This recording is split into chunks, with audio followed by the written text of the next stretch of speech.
Hello, everybody, and welcome back to Unrestricted Sports. Today, we are bringing you the NHL Western Conference playoff update. Before we get into that, guys, make sure you like, comment, and subscribe. It does help with the channel a lot. And I will let Nolan take it from here. Western Conference, in my opinion, slightly more interesting than that of the Eastern Conference, seeing that I am a Blackhawks fan. Kind of relates to me a little bit more to their situation, especially. But we'll start here with the round robin play. In what to me wasn't really a shock. I know to Brendan he had a little bit of a different outcome for certain teams here. But like I mentioned, I think the Avalanche would have been the number one seed. And as of right now, they are, followed by the Golden Knights with the same record at 2-0, and then the Blues and Stars at 3 and 4, at third place and fourth place, 0 and 2 for both of those clubs. Upcoming games: Golden Knights Avalanche to figure out the one seed, Stars Blues to figure out the last seed. But yeah, pretty much just what I had expected. Dominance from the Avalanche and Golden Knights, poor finish from the Stars, and then the Blues just kind of that middle of the pack team. Definitely interesting to see how they fare against the Stars, to see if they're truly in just a struggling point of the round robin, or if they just had tough breaks against the Avalanche and Golden Knights. But besides that, I think it is pretty fair to move on to the elimination side of the Western Conference. I think the round robin portion is pretty cut and dry in that aspect. Yeah, I would agree.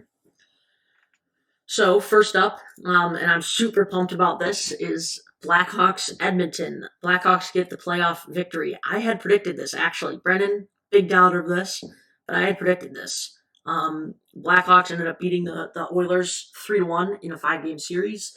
Hawks took care of it in 4. I had expected the Hawks to take care of it in 5, simply because the Oilers had a solid power play, and obviously Connor McDavid and Leon Draisaitl is quite the threat. But it proved that the Hawks could handle it. I think the Hawks played this series very well. Obviously, the Oilers took advantage of the power plays that they had received from the Hawks. I think they finished the series with like a 30% power play percentage, probably a little bit under, but I don't have the exact statistic pulled up in front of me. I will give credit to where credit's due, and that is to Connor McDavid and Leon Draisaitl. I believe during Game 4, I'm not sure how many goals the Oilers had scored at that point, but the announcer had mentioned that the Oilers had scored like 13 goals in Game 1, 2, and 3, and 8 of them came from McDavid and Draisaitl, or something like that. And to me, that's why they lost the series. The Hawks had unbelievable forward depth here, from Taves, from Dominic Kubalik, Alex DeBrincat, Patrick Kane, Brandon Saad, Kirby Dach, etc. All coming in with key points here and goals, of course. But for the Oilers, I mean, you really had two dominant guys in McDavid and Draisaitl that were the key contributors. I mean, besides that, I think goaltending was a small issue here for the Oilers. I don't want to blame all of it on their goaltending, simply because their defensive play on the penalty kill wasn't all that impressive. Purely because the Hawks' power play kind of stepped up in this series. But Mike Smith had a brutal Game 1, and Mikko Koskinen came in and didn't do all that much better. But yeah, I mean, I don't want to spend too much time on this series because I could talk all day about my Blackhawks. But previously, like Brandon had mentioned in a previous video, the fact that, and you can give your 2 cents on this, Brendan, but the fact that the Oilers, having McDavid and Draisaitl, like I mentioned, can get another big forward in Lafreniere is absolutely ridiculous. Yeah. Yeah, I mean, I agree with that. They shouldn't be able to have that opportunity. But with that being said, I'm also extremely surprised the Oilers lost this. And watching these games, I mean, to me, I'm just saying, kind of looked like a fluke. So, I mean, we'll have to see. Obviously, the Hawks are moving on. And we'll see. I mean, that's all I can say. I can't see them winning again the next series. Yeah, I mean, it'll definitely be interesting to see. The Hawks had their doubters for obvious reasons. Goaltending issues and defensive issues were of note, and both their defense and their goaltending um, stayed strong in this series. And I think if the Hawks can stop the number one power play in the league, it shouldn't be much trouble for them to stop future power plays that they might go against. And moving on here to another series, another upset, kind of a trend here in the Western Conference is Predators Coyotes. Now this one, unlike the Oilers series, I was shocked about. Coyotes getting this series win. They beat them 3-1, similar to that of the Blackhawks. Um, Quite the OT thriller at the end in Game 4. I'm at a loss for words. I mean, yeah, the Predators were one of my favorites to go far in this playoffs. And I mean, I just don't understand it. I really don't. I don't know how they managed to lose this. They should have had this easily. Yeah, So, I mean, Nashville had every statistical advantage in this matchup. Um, and they lost from out of five games. from forwards to defense, the only advantage the Coyotes had here was goaltending. The duo And that should have been easily overpowered by the offense of the Predators, but you have to give respect here to Darcy Kemper. Obviously, Saros was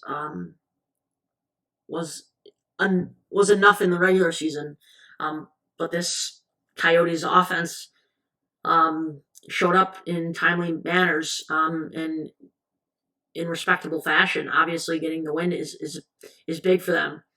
I I hate saying that it's one player's fault, but I definitely think that the Nashville Predators needed more production out of Matt Duchene if they wanted to do much in this series. And also PK Subban. I mean, both of them were just kind of very quiet. Matt Duchene had a goal in Game 4. Obviously kept the Predators in it, forcing overtime. Not necessarily that goal, but I think you just need more production out of your star forwards if you're trying to win a game. Especially against the Coyotes' defense. I don't think the Coyotes' defense is better than Nashville's defense, but you still have to put respect on the players' names like Hjalmarsson, Jordan Osterley, and of course Ekman Larson. But besides that, I don't want to make predictions here because the Coyotes surprised. But yeah, it's just another thing where Predators have a chance to get Lafreniere, and it just kind of blows my mind. Yeah, I completely agree. But then again, Lafreniere could be the answer that the Nashville Predators are looking for at forward depth. Yeah, I suppose.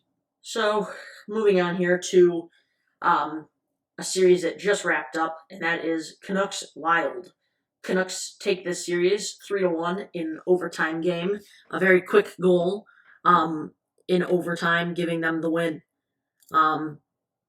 Again, this is kind of what I expected. The Wild put up quite the fight in every game, but like I mentioned, the Canucks had every statistical advantage here, minus the defense. Minnesota's defense is very respectable. Obviously, you have guys like Jared Spurgeon, Ryan Suter, Matt Dumba, etc. But yeah, I mean, it was truly just the outstanding play of Jacob Markstrom, and then obviously offensive production from Pedersen, JT Miller, Bessier, Quentin Hughes, Bo Harvat, etc. That got them this series win. This is, like I mentioned, nothing I didn't expect here. But yeah. Yeah, I have to say I'm not overly surprised by this win by the Canucks. I really could have seen this going either way. Yeah. It'll definitely be interesting. I cannot wait to see how these round robin play ends. I really just want to see how these seedings are going to play out. Because at this point, I think every team left could have a chance, depending on who they play round one. I mean, even the Hawks and Canadians, I could see making runs here. It'd be tough. I'm not going to lie, but I could see it depending on who they play round one. But moving on to the last matchup we have here, and that is Calgary versus Winnipeg. Um, this one hurt. I really love the Winnipeg Jets. I love Connor Hellebuck. I love Mark Scheifele. I love Blake Wheeler, and the whole group there in Winnipeg. This is truly for me. It was a series where the Flames they dominated, but I have my reasons as to why I think they did. They won the series 3-1. In a pretty dominant game three and game four there, with 6-2 and 4-0 wins respectively. But I think a lot of that can be attributed to the uh, the missed play of Mark Scheifele and Patrick Laine. Both of them being out, obviously being two key contributors to the Winnipeg Jets offense, and a lot of goal productivity. That's a big loss that can't be made up in a very short amount of time, especially in a 5-game series. Um, Connor Hellebuck's play was respectable. Obviously, the tandem of Cam Talbot and David Rittich is not something to be slept on, but I think Hellebuck outplayed them. But like I said, it was just the lack of goal scoring from the Jets that kind of hurt him here. Yeah, in that third game they played, the Flames beat the Jets 6-2. It was really at that point that I kind of figured that the Flames are probably going to win there. So once again, Yeah, these teams were fairly evenly matched, 8 and 9 seed respectively. And I mean, it just turned out the way it did. And I think that it was anyone's series until that third game when the Jets lost 6-2, and I think that's what was the tipping point. And I think that's when the Flames really took advantage and they pressed that into the next game. yeah. So I hate, like I said, I hate blaming it on one person. Not that it's Liney's or Shifley's fault, but they are the key contributors to that offense, and they obviously weren't there. Before I get Winnipeg Jets fans getting up frustrated with me that it was Kachuk's fault. No, it wasn't. No player can skate into the boards like that and have in their mind, I'm gonna lift my skate at this specific angle to slit his Achilles. No, that's not what was going through his mind. I know I can't read minds, but that's not what was going through his mind. yeah, that would be a little bit too complex to pull off, even for a professional hockey player. I mean, and plus, I mean, yeah, there's fights in hockey, but no one's trying to cut each other's Achilles. Yeah, yeah. In terms of what I see in the future for these teams, like I mentioned, I don't like giving projections because it truly will be an interesting playoff series. Barring any unforeseen circumstances, like the Jets with the loss of Mark Scheifele, I could see all of the first round games going all the way to what I believe 7 games is what the series are now. I could see all of these matchups going 7 games, Yeah, undoubtedly. yeah, I agree with that. But that's all I have on the Western Conference, and that is definitely something to watch out for. I think the Western Conference is the more interesting conference in hockey in terms of these playoffs. Yeah, I'll agree with that for this. Um, but with that being said, that does wrap up our video for today. Like I said at the beginning, make sure you like, comment, and subscribe. It does help the channel a lot. And we will see you guys next